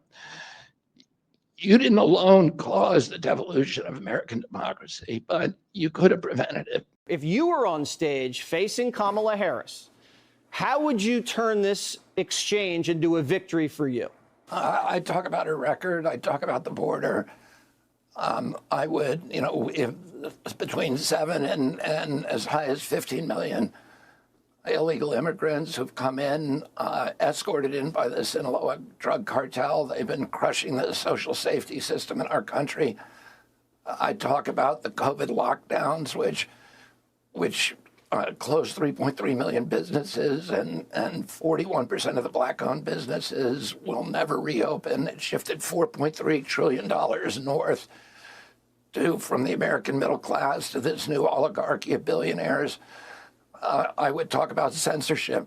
I think she's very, very vulnerable on that because of the statements that she's made, but also the policy of the Biden administration. You now have Mark Zuckerberg coming forward and saying that the Biden White House ordered him to censor President Biden's political opponents. And I'd want to know about where she stood on that.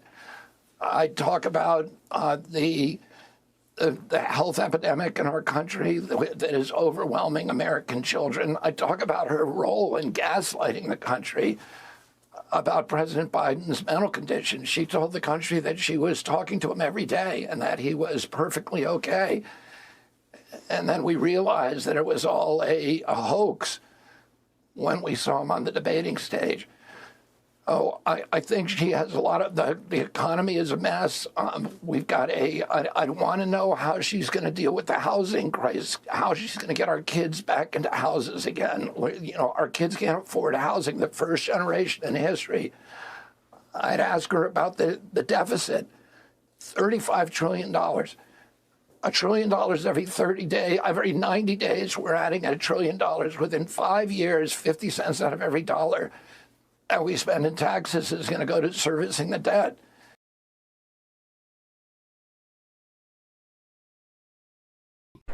When Donald Trump comes down to Texas, stands next to officers in uniforms just like mine, he's not there to help us. Don't think that, not for a second. He is a self-serving man.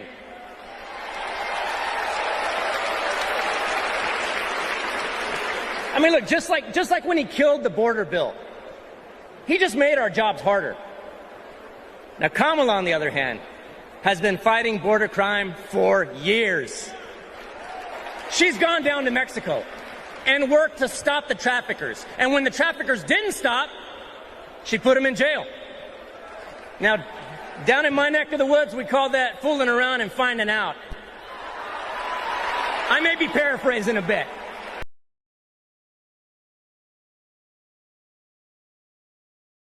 Tell us about what you are asking for. What are your needs?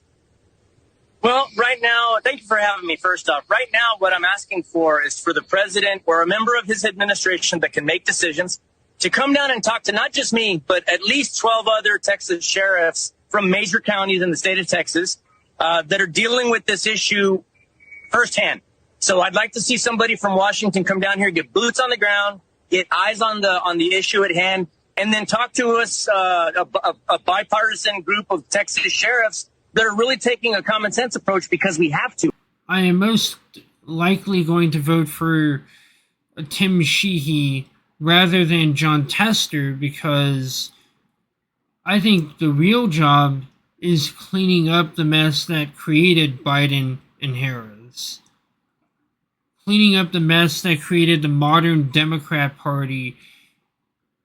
And it's going to take years, if not decades, to rectify all the stuff going on.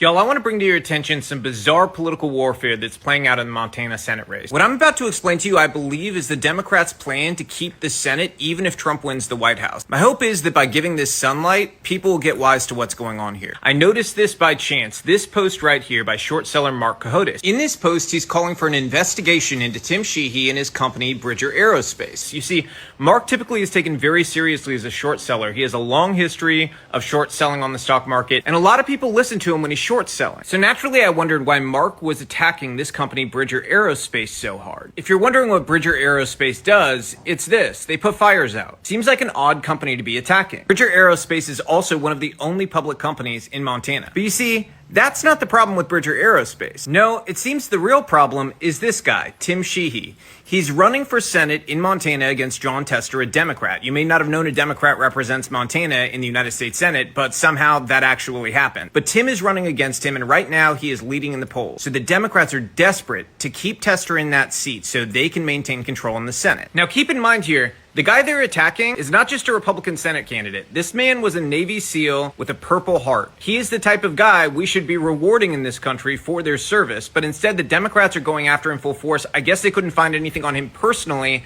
so instead, we're seeing what we're about to explain, an attack on a public company that employs a ton of veterans and people in Montana. So before Tim ran for the Senate, Bridger Aerospace received really nothing but positive press. But then Tim decided to run for a Senate seat that will likely decide whether the Democrats or Republicans get control of the United States Senate after this coming election. That's when you started to see stories like this. So like many of us are used to now in politics, we see somebody not get attacked before they run for office, and they're seen as nothing but successful, a war hero, and everybody likes the guy. Then he runs for office, and now suddenly the company needs to be investigated. So there's this letter that has been sent out to the federal government asking them to investigate Tim's company. A company that by financial metrics is doing better now than it was in the past. You might be wondering who wrote this letter and signed it. Well, that would be these people, and the list is filled with Democrat donors. Like this one, and this one, and this one, and this one, and this one, who's my personal favorite, and I had to point out, is a sex shop owner. Yes. So yeah, the dildo guy is asking the federal government to investigate the war heroes company, Bridger Aerospace. I'm sure that makes sense to everybody. As a result of all the bad press driven by stories that Democrats have put out there,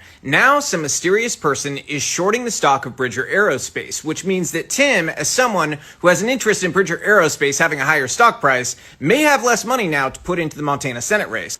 I wonder who that benefits. The Democrats. And remember that short seller's post that we started this all with? Well, it turns out he's such good friends with Elizabeth Warren that there's literally articles about it. By the way, that letter those donors sent, well, it implicated a county in Montana. That county has come out saying that the letter was politically motivated. And not only that, but we're talking about a company that is on track to double profitability this year. So doubling profitability, but stock price is going down. Is this making sense to everyone? Because it's making sense to me. It seems that the stock price going down has a lot more to do with the fact that this man is running for United States Senate and the Democrats couldn't find anything personally to attack him with. So instead, they're perfectly fine with trying to destroy a business started by veterans that employs veterans and saves lives with their business. That shouldn't rage everybody. There's some things that should maybe not be used as a cudgel to try to beat your political enemies with. Like, I don't know, businesses that save people from wildfires. But that's the reality we live in, and people deserve to know it, that the Democrats are that desperate that they are willing to try to tear down a company like this. And it should be disgusting to you. But that is the truth. Democrats are willing to do anything, tear anything down for power, and it is disgusting. So I have one ask for you. I want you guys all to support Tim Sheehy. Show your support online by sharing this video so that people in Montana understand what the Democrats are willing to do for power, because there is no way that John Tester should be in that Senate seat come this election. People like this willing to destroy veteran businesses for power belong nowhere near power. And that's the truth. Greg, look at the ring of sweets, okay? This is not unique to Democrats. There is a game of money. When people talk about uniparty, we are strangled by the money reality in our politics. Those sweets start at 500 grand. You think there's like a teacher group up in there? You think it's like the Cub Scouts of Columbia County, South Carolina, that's up in those boxes? Some of them are lobbies and good things. You pay to play. Those boxes are filled with the same people that they say they're going to regulate. They are literally looking down on the faithful and being told, yeah, we're going to break down on them. We're going to make them pay their share. They paid $500,000, $700,000, $1 million and a half to have those seats. They get hotel suites that are probably gifted to the party. Do you know how much money Harris has raised in the last couple of weeks? Hundreds of millions, and that's success. A lot of it's small donor, a lot of it isn't. The most dangerous money in politics is now legal money because of Citizens United. You've got to know this. The idea that they can fight against it is almost laughable. It's almost laughable. So look and listen when you are told these things, because I don't care what they promise you. What white privilege? I didn't just have my Social Security taken from me from a person that I lived under their roof. I also jumped from house to house, lived for a year in a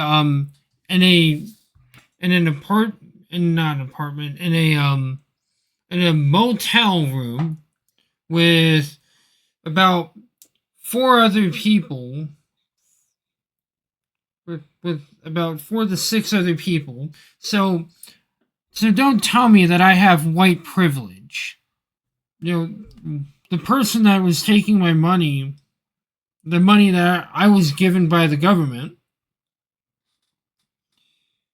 was, I would consider, no different from Mrs. Kamala Harris, who takes your money, who does a lot of other things. So bugger off. So bugger off with that trash. Protect what land you have instead of hating on white people. But apparently we got to do hashtag fuck all white people, instead of dealing with the problems that we actually have in our country. Like get your priorities straight. Like, get your goddamn priorities straight. Your enemy isn't white people. Your enemy is not immigrants, per se. Really, your enemy is in fucking Washington.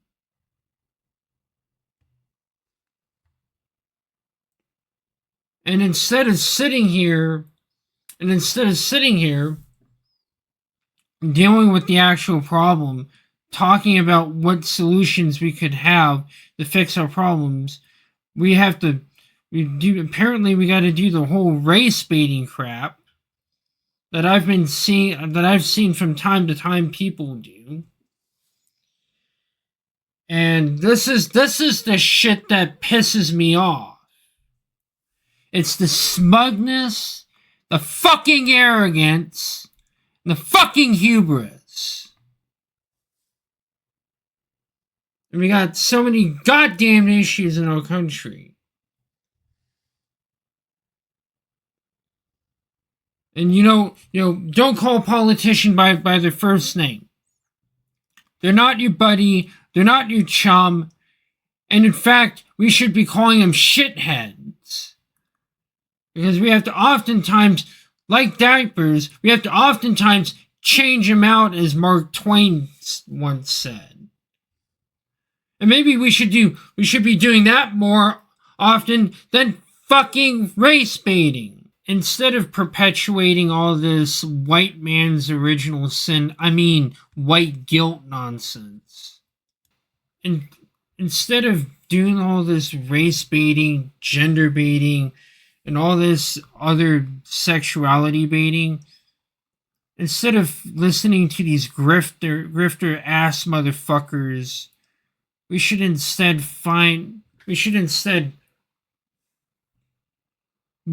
try to transcend our prejudices and work together to actually make America great again.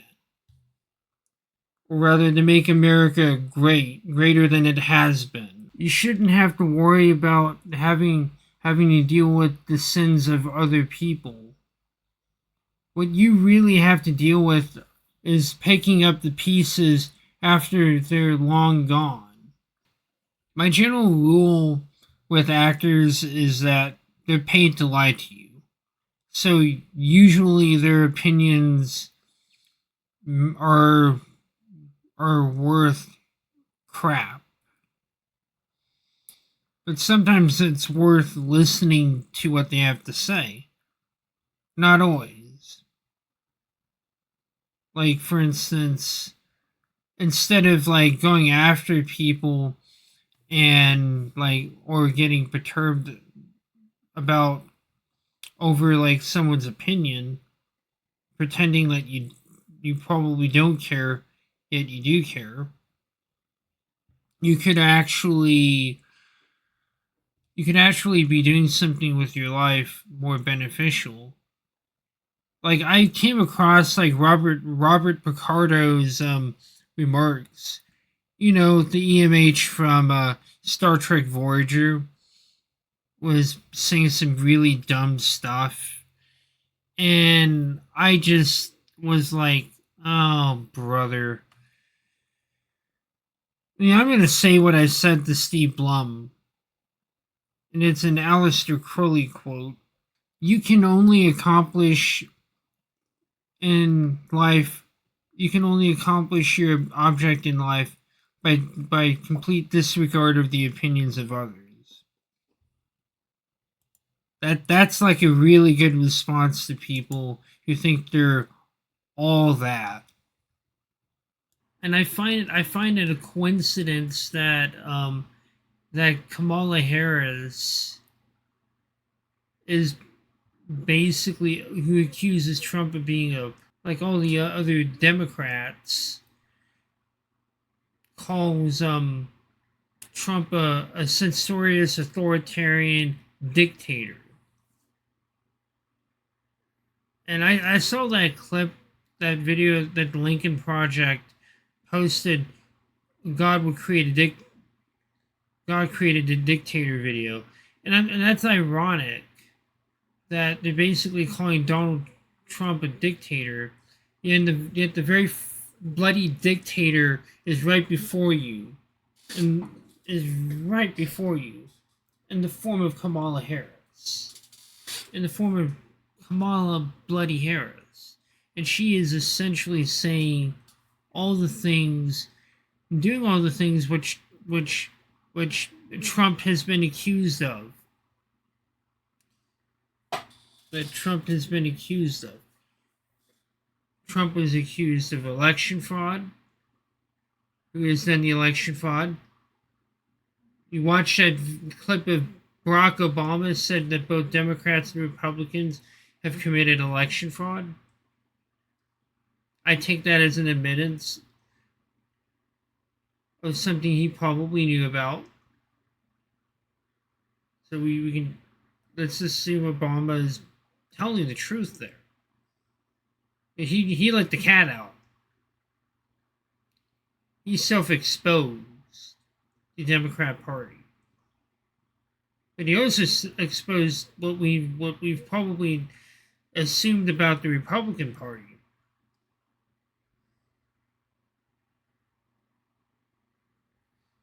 Two,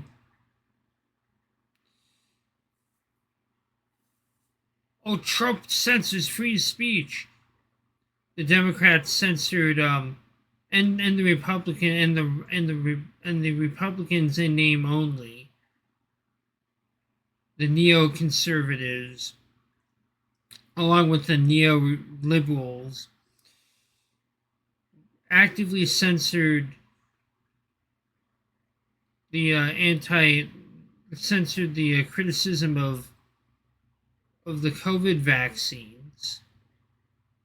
So you're going to tell me that Trump is a dictator when you guys were the ones censoring people on social media, and not to mention Biden's laptop. Oh, they didn't want that information getting out. Three,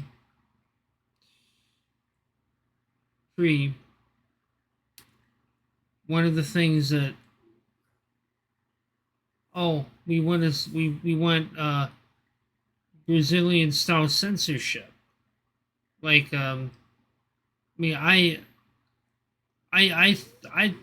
would not vote for Kamala Harris. If you're a liberal, don't vote for her.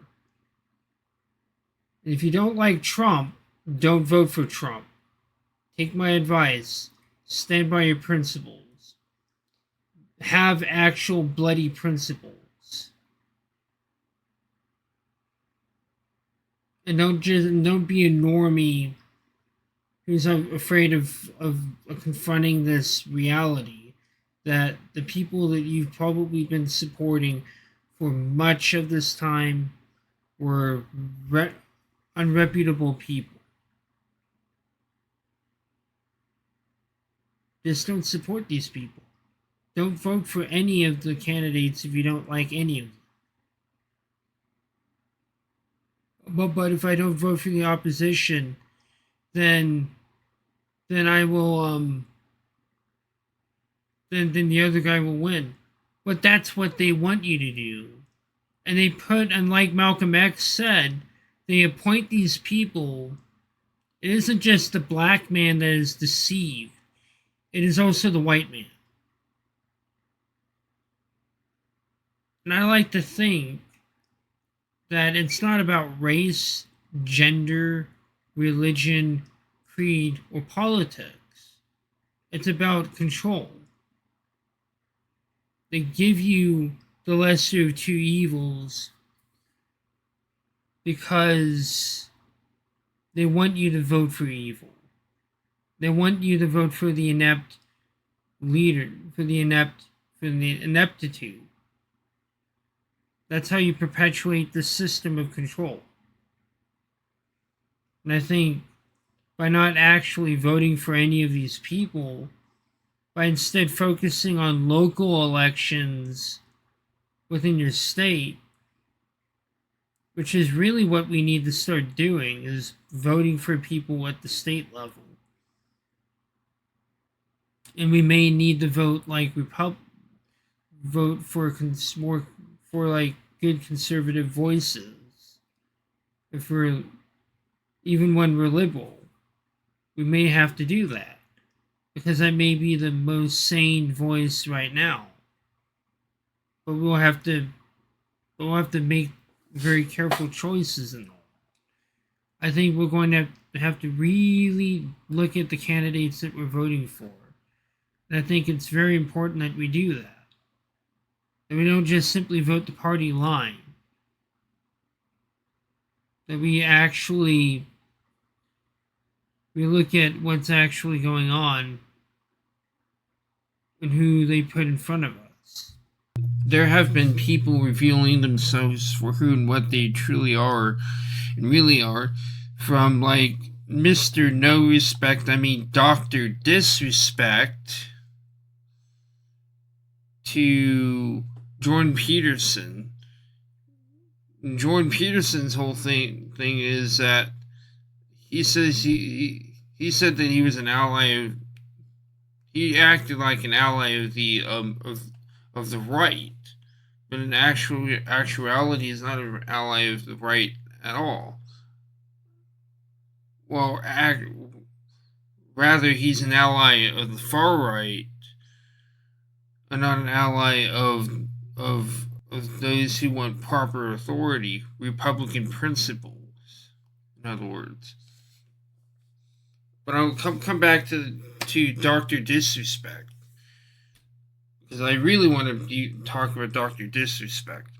Like, Dr. Disrespect, thing about Dr. Disrespect, remember that time when he sided with Nick Merckx on the whole leave our children alone because they boycotted Call of Duty and Activision because they took Nick Merckx little operator pack down because they didn't like what he said.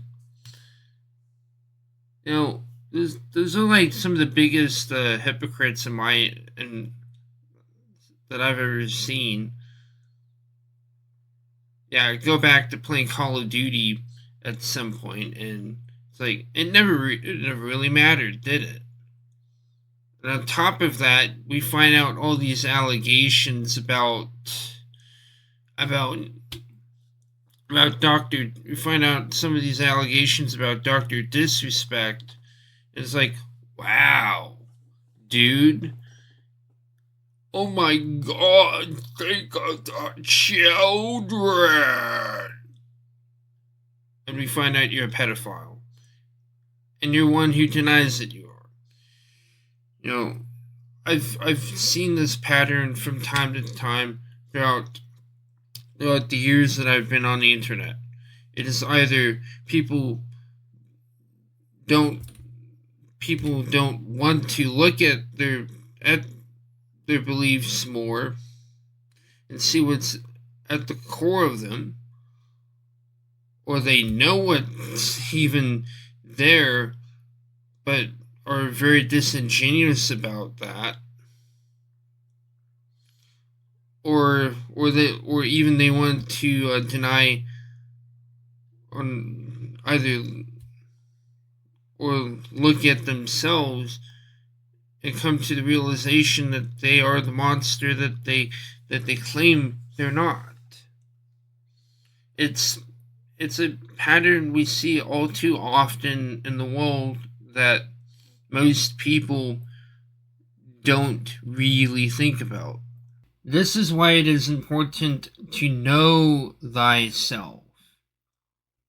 For to know thyself is to know those things you deny about yourself and those things that you deny about your beliefs and where they come from. And when you know this, when you know that you're not even your own beliefs, you can easily make changes in your life and come to realize that these were some beliefs that people passed down to me years ago, or even centuries ago, and they just filtered down onto me because of this or that. You know, it's that people don't have this care or want to care about the core of Gnostic philosophy. It's very sad indeed. We have a generation of men who have been taught to repress their feelings and censor themselves. A society which tells young men and women to not fight back when people are being the aggressor, when other people are being the aggressors. And what that has led to is people, especially young men who don't know how to process their anger, don't know how to use their anger in a constructive manner rather than not process it. They instead choose to repress that anger, to not confront that anger, and then we see that anger cropping up in all these school shootings and all of these things going on. And the establishment is in favor of that. The establishment wants you to not confront your those darker aspects of your consciousness, of your of what makes up you. They don't want you to know yourself. They don't want you to confront those things, because it is those things, rather than being our weakness, they are our strength. They're from which we're able to confront and to some extent operate healthily. And by not being allowed to feel, that has just it just has hurt people in such a way that, like, you see people like Jordan Peterson and how you can see his outbursts on social media. Like, a lot of that is because he has repressed so much stuff over the years. It's starting to come out. And maybe we can learn a lesson from Jordan Peterson about about finding a healthy outlet to process these things, to express our feelings that is constructive rather than destructive.